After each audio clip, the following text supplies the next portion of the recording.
The end of the Napoleonic Wars was celebrated across Europe as though it marked a permanent peace, yet beneath the veneer of stability, Britain was quietly maneuvering in ways that the continental powers scarcely perceived, and even local rulers seldom understood. The illusion of control held by France, the Netherlands, and colonial authorities was fragile, dependent on stretched supply lines, limited intelligence, and the assumption that distant armies could act with the decisiveness required to maintain dominance. Yet one miscalculation or misjudged report could have altered every campaign, and in many instances, the margin for error was perilously narrow. For while diplomats toasted the cessation of hostilities on the European continent, Britain's focus had shifted silently to the colonies, where small but disciplined forces were being positioned strategically to exploit weaknesses, to intervene in moments when local armies were divided, to apply pressure in places where the enemy assumed safety, and to leverage both terrain and timing in ways that the casual observer would never suspect. It is worth noting that the psychological component was as decisive as any gun or cannon, as officers and soldiers were trained to anticipate hesitation and fatigue in their adversaries. Recognizing that overconfidence often masked vulnerability, that an assumption of inevitability could collapse in a single night, and that colonial forces rarely had the reserves or communications necessary to respond to sudden maneuvers. Meaning that British advances, while appearing measured, were in fact the culmination of careful calculation and relentless anticipation of enemy error. Throughout this period, France and the Netherlands believed their colonial position secure, reliant upon historical prestige and the apparent loyalty of local contingents. Yet these assumptions were frequently undermined by a combination of misinformation, selective engagement, and the quiet projection of authority by relatively small British detachments. Forces capable of moving with discretion, yet striking with decisiveness when conditions were precisely aligned. And it is here that the distinction between apparent strength and actual fragility becomes critical. For the colonies were not merely theaters of skirmishes, but intricate systems of logistics, alliances, and political complexity, where a single delay in supply or a misinterpreted signal could precipitate confusion and give the British an opening almost as effective as any frontal assault. The contrast between visible confidence and hidden vulnerability defines much of this era, for while Europe looked upon Britain as exhausted from continental campaigns, those in command understood the leverage inherent in intelligence, in the disciplined coordination of troops, and in the timing of movement, all of which allowed seemingly modest forces to dominate numerically superior opponents with minimal overt confrontation, exploiting hesitation, misunderstanding, and the gaps between assumption and reality. It is in this interplay of perception and execution that Britain's colonial operations gained their silent advantage, turning the unpredictability of distant theaters into a tool rather than a hazard,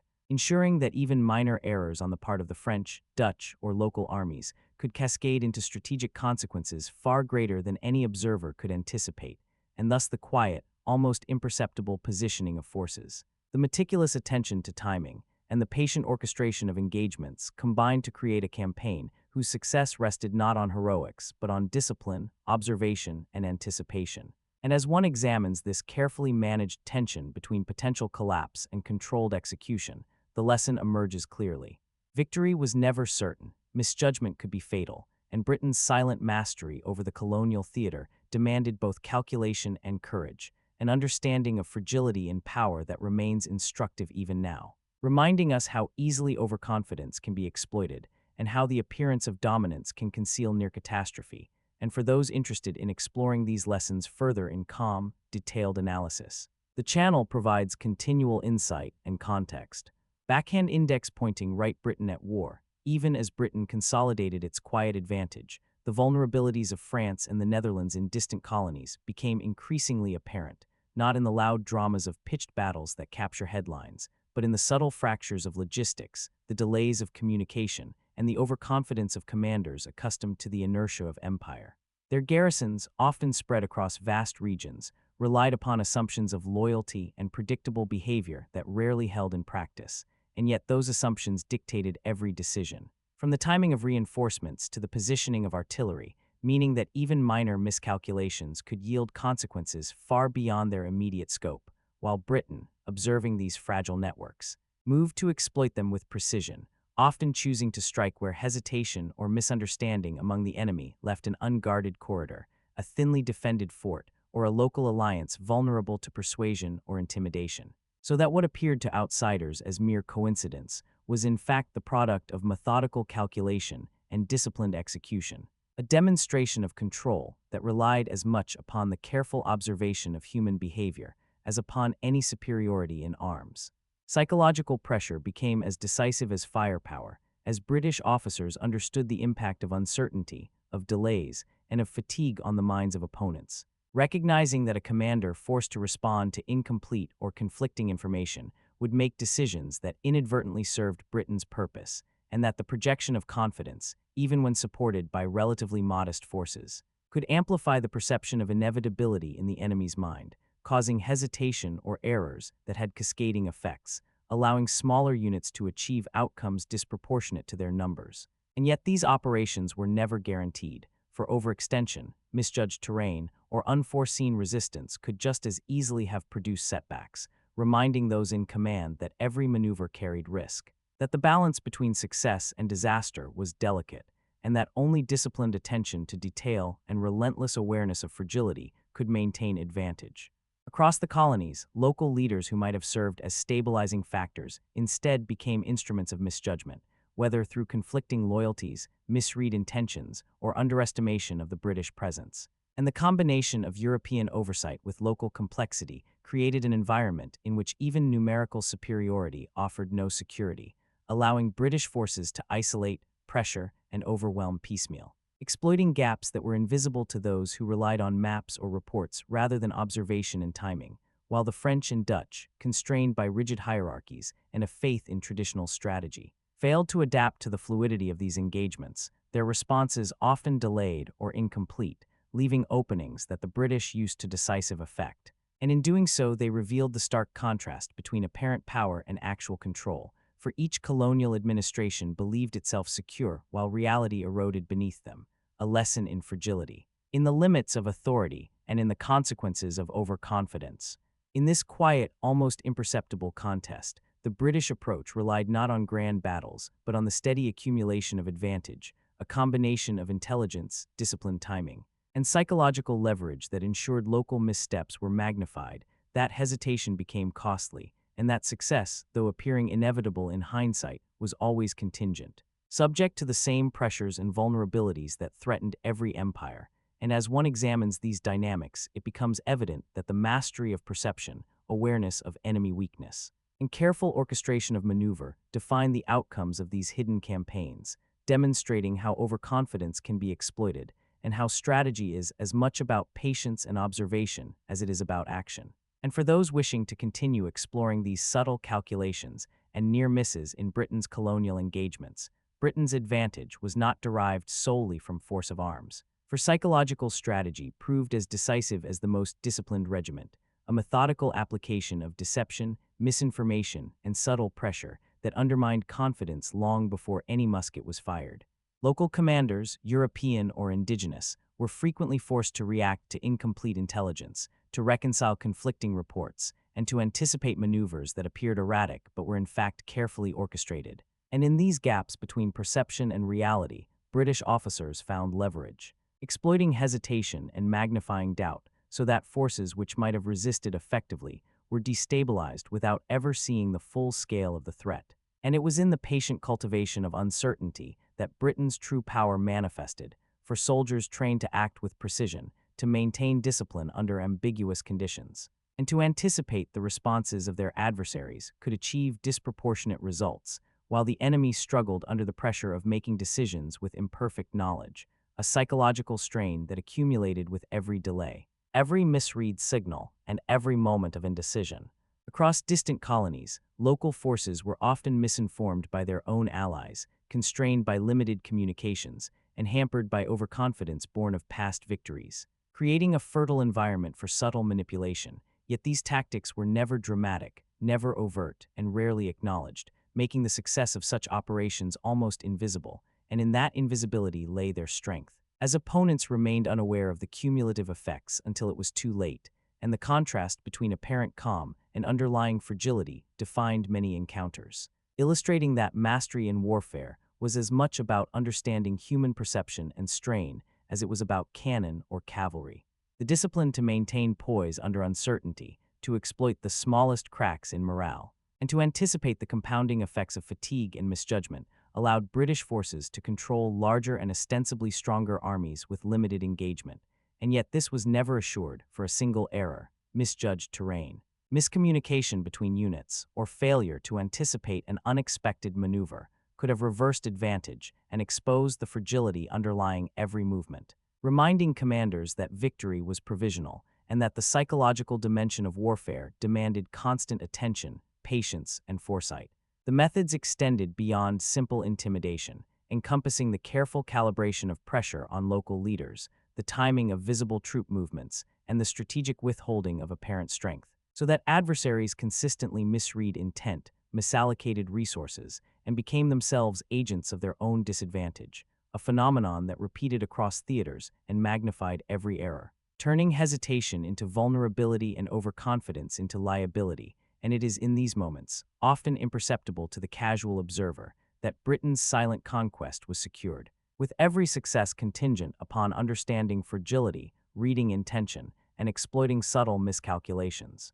As the pattern repeated, European powers and local armies alike discovered too late the cumulative impact of psychological pressure, the invisible hand that shaped engagement, and the near-constant proximity of collapse, demonstrating that the quiet application of strategy, observation, and anticipation could dominate more effectively than brute force alone. And for those wishing to study these understated yet decisive operations and the lessons they reveal about confidence, strain, and human error in war, the collapse of local armies, often assumed to be resilient by their European allies and by historians accustomed to simplified accounts, was neither immediate nor dramatic in appearance, yet it occurred with a quiet inevitability born of misjudged loyalties, fractured command structures, and the relentless pressure applied by British forces trained to exploit every weakness. These armies, accustomed to conventional hierarchies and predictable formations, found themselves confronted with a combination of maneuver, intelligence, and psychological anticipation that magnified their internal divisions and rendered cohesion precarious, so that a single miscommunication could trigger confusion across entire regions, leaving garrisons exposed to attacks they neither anticipated nor could effectively counter. And in such moments of stress, even minor local errors, delays in signaling, misinterpreted reports, or hesitation among Allied contingents cascaded into consequences far greater than the immediate tactical environment might suggest, illustrating the delicate balance between confidence and fragility that dominated colonial warfare, while British officers, acutely aware of these vulnerabilities, deliberately shaped engagements to capitalize on the smallest lapses, observing patterns of behavior, preying upon assumptions of loyalty, and ensuring that the pressure exerted was sufficient to destabilize without inviting unnecessary risk, thereby maintaining the appearance of measured operations even as enemy forces were systematically dismantled. And it is in this interplay of control and perception that the real significance of these campaigns becomes evident. For the victories were never guaranteed, always contingent on timing, terrain, and the adversary's response to subtle provocations, so that even when a force appeared secure, collapse was possible in any instant. Local leaders often misread British intentions, interpreting small detachments as probes or minor expeditions, when in reality they were carefully coordinated strikes designed to divide attention and force dispersal. While European governors, overconfident in the reliability of local armies, failed to recognize the accumulating effect of these engagements. And the result was an environment in which the balance of power shifted incrementally yet decisively, revealing how fragile an appearance of strength can be when the systems that uphold it are strained beyond capacity, and how patience, observation, and anticipation allowed a smaller, disciplined force to dictate outcomes over numerically superior opponents, exploiting hesitation and uncertainty in ways that rarely produced dramatic confrontation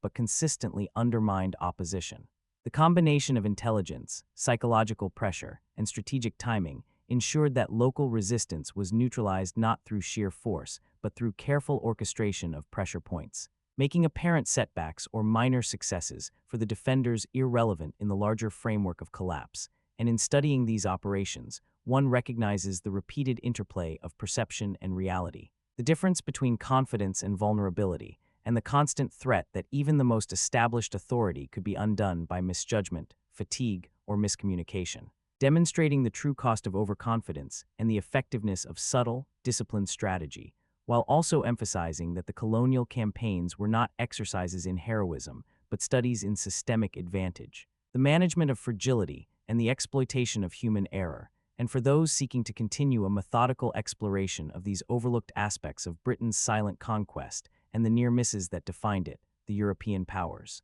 France and the Netherlands appeared to maintain their colonial authority with an air of confidence born from historical precedent, yet this confidence concealed a critical fragility, as distance from the continent, bureaucratic inertia, and reliance upon conventional tactics rendered their overseas holdings vulnerable to the subtle pressures Britain was increasingly adept at applying. Their officers and governors often assumed that past procedures would suffice, that garrisons could operate effectively without continuous oversight, and that local armies would act in predictable ways. Yet these assumptions were consistently undermined by slow communications, incomplete intelligence, and the impossibility of instant reinforcement, leaving decisions in the hands of individuals who lacked full situational awareness and who were forced to react under pressure, fatigue, and uncertainty, conditions under which even competent commanders were liable to error. Britain, conversely, employed a system of observation and anticipation that magnified these vulnerabilities,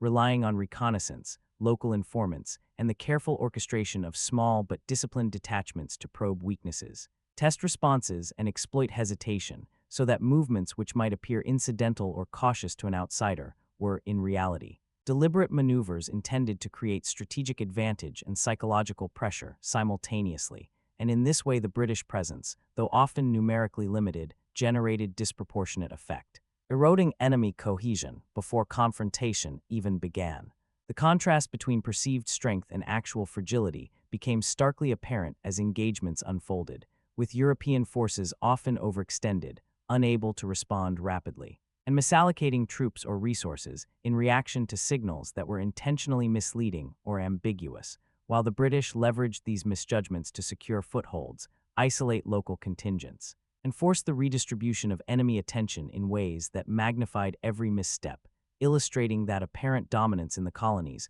was far more precarious than official reports suggested, and that even well-established commands could unravel under pressure, highlighting the delicate balance between authority and vulnerability that defined the era. Each campaign demonstrated the cumulative impact of timing, observation, and minor errors. For a delay of a single day in reinforcements, a misinterpreted message or hesitation at a critical junction could shift the equilibrium, allowing British forces to achieve decisive results with minimal confrontation, and these operations were rarely dramatic in appearance, yet extraordinarily effective, relying upon subtlety, discipline, and a comprehensive understanding of enemy psychology, exploiting overconfidence, miscommunication, and the assumptions of inevitability that often guided French and Dutch commanders, so that even their best-laid plans were vulnerable to collapse. The strategic advantage was reinforced by the British mastery of supply lines, coordination, and local intelligence, which permitted a controlled application of pressure across multiple theaters,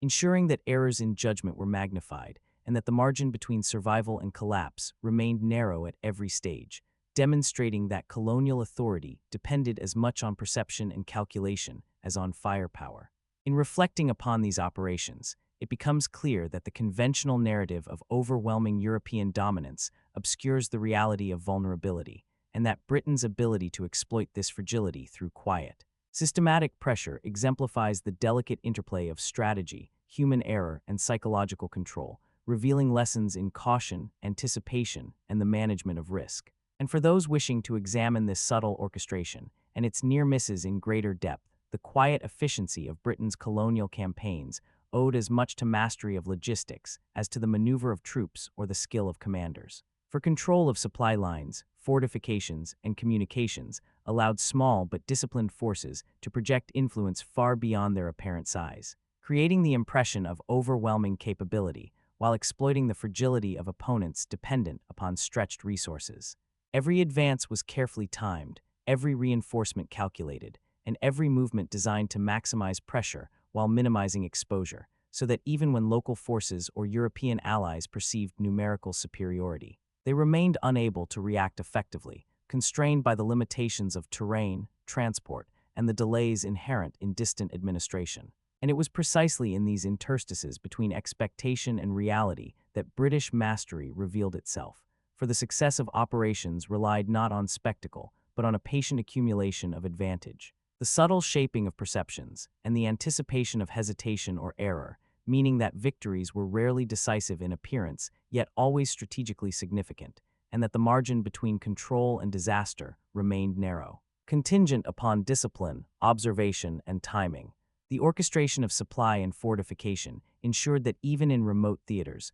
forces could act with coherence and resolve, while local armies, unfamiliar with the interplay of timing, observation, and pressure, found themselves exposed to disruption, misallocation of resources, and the erosion of morale, and this dynamic was repeated across colonies, demonstrating that the perception of inevitability could be manufactured through careful application of systems rather than force, and that fragility in enemy command, communication, and cohesion could be exploited quietly yet relentlessly. The role of intelligence cannot be overstated, as information gathered from scouts, informants, and local networks allowed commanders to anticipate movements, predict hesitation, and identify critical vulnerabilities, so that seemingly minor detachments or expeditions could trigger cascading effects, turning small misjudgments by opponents into decisive outcomes. While the disciplined timing of British operations ensured that the psychological impact of presence, readiness, and controlled threat continually amplified these effects,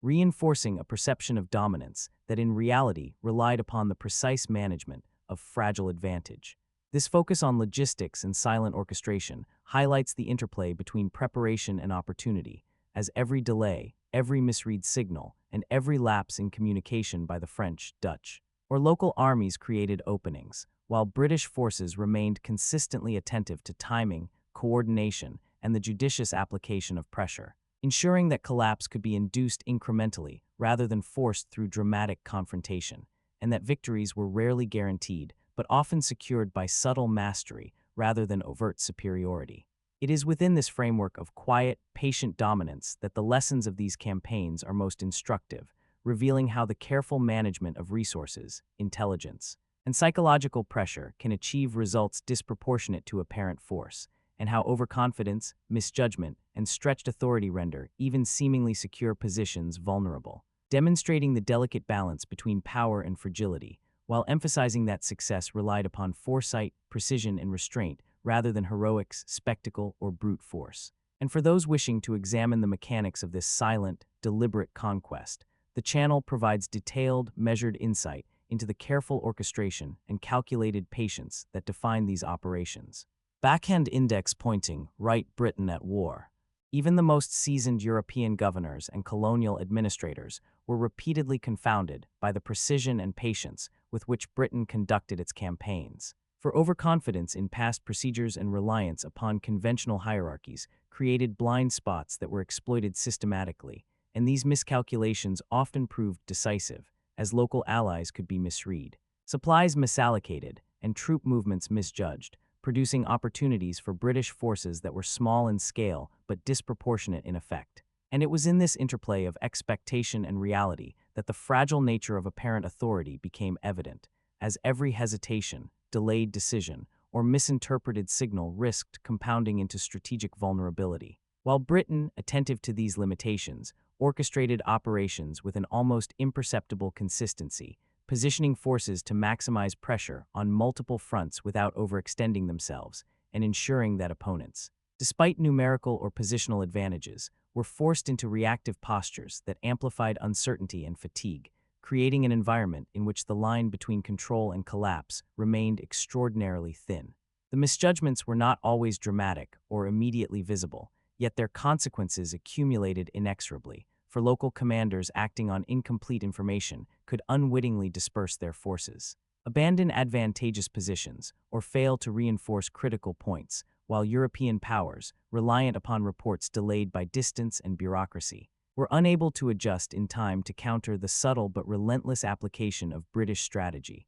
and the result was a quiet but effective disintegration of cohesion across entire regions. A testament to the power of disciplined observation, anticipation, and patient exploitation of weakness, where a single decision, correct or flawed, could determine whether an entire campaign succeeded or faltered. The contrast between confidence and fragility was repeatedly illustrated, for even well-equipped garrisons could be rendered vulnerable when forced to operate under time pressure. With limited intelligence and against an adversary attuned to exploiting hesitation, and yet these pressures were rarely recognized by those in authority until the consequences became unavoidable, highlighting the degree to which overestimation of capability and underestimation of British subtlety shaped outcomes, while the careful calibration of force, timing, and psychological influence ensured that collapse occurred incrementally rather than catastrophically, and that victories were rarely assured but often achieved through precision, restraint, and strategic patience,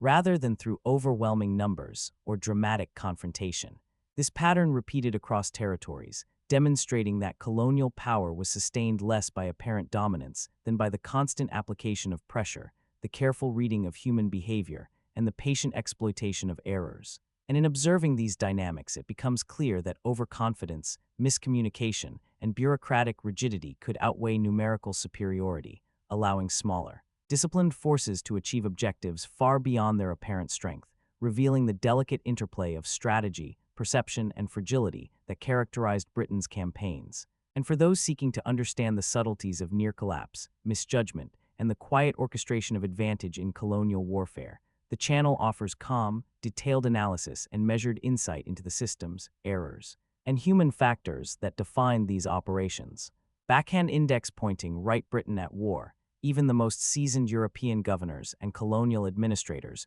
were repeatedly confounded by the precision and patience with which Britain conducted its campaigns. For overconfidence in past procedures and reliance upon conventional hierarchies created blind spots that were exploited systematically, and these miscalculations often proved decisive, as local allies could be misread, supplies misallocated, and troop movements misjudged, producing opportunities for British forces that were small in scale but disproportionate in effect. And it was in this interplay of expectation and reality that the fragile nature of apparent authority became evident, as every hesitation, delayed decision, or misinterpreted signal risked compounding into strategic vulnerability. While Britain, attentive to these limitations, orchestrated operations with an almost imperceptible consistency, positioning forces to maximize pressure on multiple fronts without overextending themselves, and ensuring that opponents, despite numerical or positional advantages, were forced into reactive postures that amplified uncertainty and fatigue,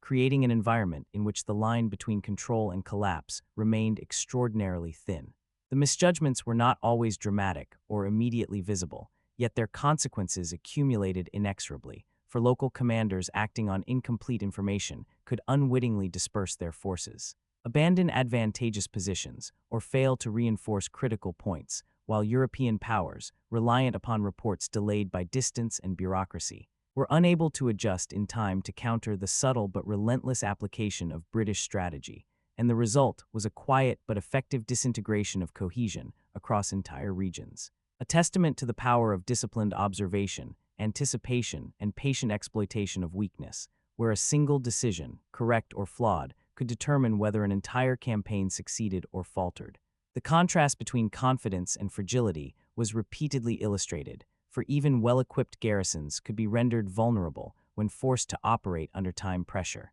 With limited intelligence and against an adversary attuned to exploiting hesitation, and yet these pressures were rarely recognized by those in authority until the consequences became unavoidable, highlighting the degree to which overestimation of capability and underestimation of British subtlety shaped outcomes, while the careful calibration of force, timing, and psychological influence ensured that collapse occurred incrementally rather than catastrophically, and that victories were rarely assured but often achieved through precision, restraint, and strategic patience, rather than through overwhelming numbers or dramatic confrontation. This pattern repeated across territories, demonstrating that colonial power was sustained less by apparent dominance than by the constant application of pressure, the careful reading of human behavior, and the patient exploitation of errors. And in observing these dynamics, it becomes clear that overconfidence, miscommunication, and bureaucratic rigidity could outweigh numerical superiority, allowing smaller, disciplined forces to achieve objectives far beyond their apparent strength,